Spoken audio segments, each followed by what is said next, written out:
লজ্জা সিরিজটা কি সত্যি লজ্জাজনক হলো নাকি নির্লজ্জ ভাবে ভালো হয়ে গেল? Hi, this is Hastolipi originals. আজকে আপনাদের সাথে আলোচনা করব হইচই নতুন সিরিজ লজ্জালি। তো এরকমই বাংলায় সমস্ত সিরিজ এবং সিনেমার রিভিউ শুনতে অবশ্যই সাবস্ক্রাইব করুন আমাদের চ্যানেলটিকে। স্বভাবে চুপচাপ মধ্যবয়স্কা মহিলা জয়া চাকরি করে এনজিওতে। স্বামী এবং মেয়েকে নিয়ে তার ভরা সংসার, কিন্তু স্বামী পার্থ তাকে কথায় কথায় ডমিনেট করে এবং অশ্লীল ভাষায় অ্যাবিউজ করে। একদিন জয়ার কলিগ মৌ সেটি দেখতে পায় এবং জয়াকে এর প্রতিবাদ করতে বলে এবং লিগাল স্টেপ নিতে বলে। এরপরে জয়া বাড়িতে এসে পার্থকে জানায় যে সে সেপারেট থাকতে চায়। এরপরে ঘটনাচক্রে মৌয়ের বন্ধু সৌর্যর সাথে আলাপ হয় জয়ার, যিনি একজন উকিল। এরপরে কি জয়ার সংসার আদেও বাঁচে এবং সে ভার্বালি অ্যাবিউজের শিকার থেকে রক্ষা পায়? সেটি জানতে হলে 6 এপিসোডের এই সিরিজটা আপনাদের দেখে নিতে হবে হইচইতে। এই সিরিজে অভিনয় করেছেন শাওলি চ্যাটার্জি, স্নেহা চ্যাটার্জি, অনুজয় চ্যাটার্জি, প্রিয়াঙ্কা সরকার এবং আরও অনেকে। হইচইয়ের অন্যান্য সিজনের মতো এই সিজনটাকেও সিজন 2 পর্যন্ত এগিয়েছে হইচই। এই সিরিজের স্টোরি আইডিয়াটি কিন্তু আমার বেশ ভালো লেগেছে। আসলে এই ধরনের ঘটনাই আমাদের সমাজে ঘটে। কোনো মেয়ের বিয়ে হয়ে যাওয়ার অনেক বছর পর গুরুত্ব কিন্তু একদম চলে যায়, তার মূল্য কিন্তু কেউ দেয় না, তার ভালো মন্দ কোনো কিছুই কেউ খবর রাখে না। তারপরেও সে সারা জীবন সংসারে যেহেতু কাটিয়েছে, সে সংসার ছেড়ে বেরোতে চায় না। স্টোরি আইডিয়া হিসেবে এই স্টোরিটাকে আমি আউট অফ 5 3 রেট করব।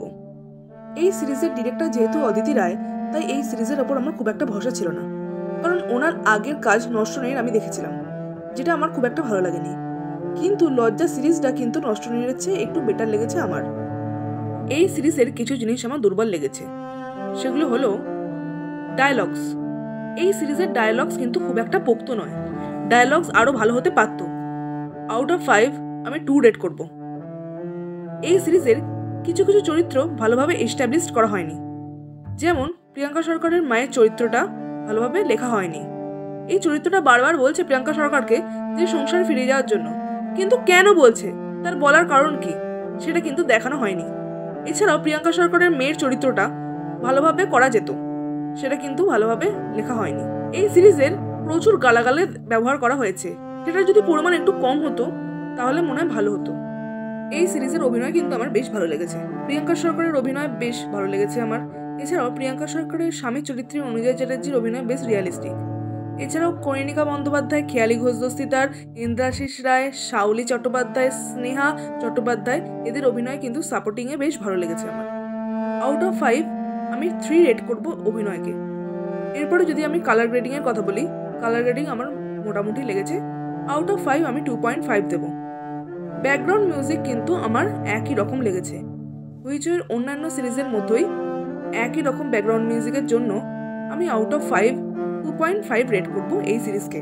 এই সিরিজে দুটি সঙ্গীতের ব্যবহার করা হয়েছে।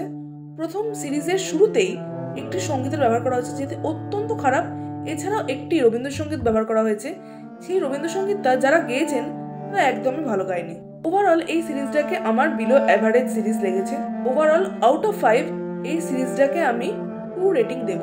সো এই সিরিজটা আপনাদের কেমন লাগলো অবশ্যই কমেন্ট করে জানাবেন, অবশ্যই লাইক করবেন এবং সাবস্ক্রাইব করবেন আমাদের চ্যানেলটিকে। Till then, tata.